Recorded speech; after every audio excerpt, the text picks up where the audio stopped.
Alors, on revient dans cette petite vidéo sur le rechargement des pierres. Donc, on ne recharge pas une pierre comme on recharge son téléphone, mais on lui réapporte des énergies pour la booster un petit peu, hein, parce qu'elle a ses propres énergies. Donc, vous avez des puristes des pierres qui vous diront que la pierre, elle n'a pas besoin qu'on la recharge, qu'elle-même, une fois qu'elle est un peu nettoyée, purifiée, elle se débrouille toute seule avec sa force et ses énergies. Euh, Après, on peut lui filer un petit coup de pouce aussi. Donc on l'a dit tout à l'heure dans la vidéo sur la purification, les personnes qui utilisent les ondes de forme comme la fleur de vie qu'on a montré ou c'est ce genre de dessin sacré, ça recharge également la pierre. Donc vous pouvez les laisser dessus, soit tout le temps, soit quelques heures, hein. Vous pouvez aussi les laisser tout le temps dessus si vous en avez plusieurs et pas beaucoup de pierres, c'est faisable. Ensuite, qu'est-ce que vous avez comme autre méthode pour recharger? Vous avez les géodes. Donc géode ou amas. Hein, donc celui-ci, hein, il est sale du coup parce qu'il était pour vous montrer l'état avec la poussière, mais c'est peu importe, l'idée est la même. Donc cristal de roche. Donc là, vous allez poser vos pierres ou vos bijoux dessus. Donc vous les laissez sur l'amas de cristal de roche comme ça quelques heures, pareil, toute la nuit aussi, ça peut être bien. Donc vous avez les amas comme ça, ou alors vous avez les géodes. Donc là du coup, vous serez sur quelque chose d'arrondi. Donc vous pouvez mettre les pierres à l'intérieur plus facilement. En plus, elles bénéficieront de tout le renvoi d'énergie de la géode. Donc ça, c'est ce qu'on va utiliser pour recharger les pierres. Donc le cristal de roche comme ça, il s'utilise pour toutes les pierres. Toutes les pierres vont dessus et sont rechargées par le cristal de roche. C'est la force du cristal de roche. Vous allez me dire, lui, qu'est-ce qu'on en fait? Eh bien, on le passe à l'eau pour le purifier aussi. Et vous le mettez, quand il y a du soleil, vous le mettez au soleil quelques heures pour qu'il se recharge lui-même. Par contre, il a besoin nettement moins souvent que les petites. Ce qui est possible d'utiliser aussi, c'est ici, donc on a un petit amas d'améthyste. Donc vous avez aussi des géodes d'améthyste. Hein, donc pareil, amas ou géode. Et là, vous pourrez poser des pierres aussi dessus. Donc là, c'est un petit bout, hein. Donc à part une pierre, vous ne ferez pas grand-chose. Une bague aussi éventuellement. Par contre, attention, l'améthyste, ça ne recharge que les pierres de ses teintes chromatiques, c'est-à-dire uniquement violette et rose. Donc vous pouvez mettre la lépidolite violette, vous pouvez mettre la rhodochrosite, vous pouvez mettre de l'améthyste, vous pouvez mettre du quartz rose, vous pouvez mettre de la manganocalcite. Qu'est-ce que vous pouvez mettre encore? De l'opale rose. Vous pouvez mettre de la charoïte.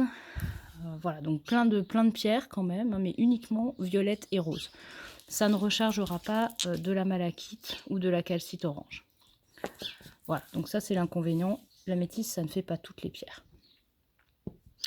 Voilà. Alors, on a aussi, comme autre méthode de rechargement, on va dire avec la nature. Donc vous avez le soleil et la lune. Alors là, du coup, c'est là que les gens se perdent quand ils débutent en lithothérapie, ils se disent que ça devient vraiment compliqué parce qu'il y a des méthodes au soleil, il y a des méthodes à la lune, il y a des pierres qui ne supportent pas le soleil, etc. Qu'est-ce qu'on fait? Est-ce que c'est à la pleine lune, pas à la pleine lune? Et là, je trouve qu'on perd beaucoup de gens, que ça complique énormément les choses. C'est vraiment difficile, il y a vraiment de tout. Donc, pouvez vous dire que de temps en temps, mettez vos pierres comme celle-ci un petit peu au soleil. La labradorite, elle va aimer. Des pierres oranges comme ça vont aimer aussi.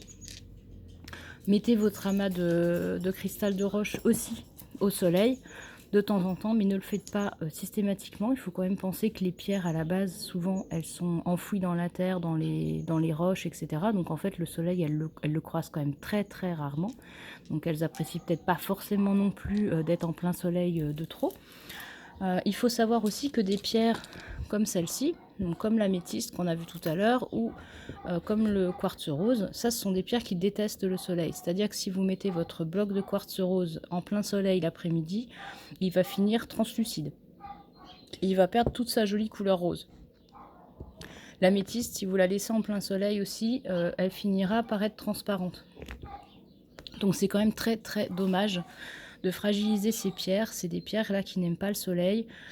Donc voilà, dans les pierres qui n'aiment pas le soleil, on a principalement celle-ci, l'améthyste et le quartz rose qui vont faire vraiment grise mine si vous les mettez au soleil. La lune, vous n'avez aucune pierre qui n'aime pas la lune. Les énergies de la lune sont assez fortes. Par contre, ça ne nécessite pas forcément qu'elle soit dehors.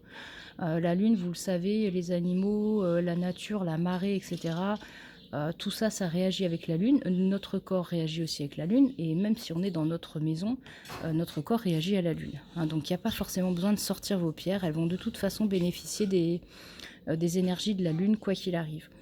Si vous voulez les mettre au rayon lunaire, à ce moment-là, il faut faire très attention parce que, à nouveau, on va se retrouver avec la même problématique de l'eau. C'est-à-dire que la nuit, souvent, s'il fait froid, il peut y avoir de l'humidité. Si vous laissez des pierres comme celle-ci qui ne supportent pas l'eau dehors avec l'humidité, elle va aussi avoir sale tête, hein, demain. Pareil, les pierres, elles ne sont pas non plus très friandes de gros changements de température. C'est-à-dire que si vous avez vos pierres dans votre maison à 23 degrés et que vous les sortez la nuit en plein hiver pour bénéficier de la lune et qu'elles se prennent dans la figure un 3 degrés ou un -5, à force, les pierres, elles vont quand même être un petit peu fragilisées. Donc, pour la lune, essayez de les garder à l'intérieur, même derrière une fenêtre. Voilà. Mais ça reste assez compliqué, soleil ou lune, ça va rester assez compliqué. Il ne faut pas se tromper et on a de fortes chances de se tromper avec ça. Autre petit point négatif, c'est que la nuit, vous ne savez pas ce qui va passer. Moi, j'ai déjà des oiseaux, des pies qui m'ont volé en journée des pierres que j'avais mis au soleil et la nuit, vous pouvez avoir des chats qui les font tomber ou autre. Donc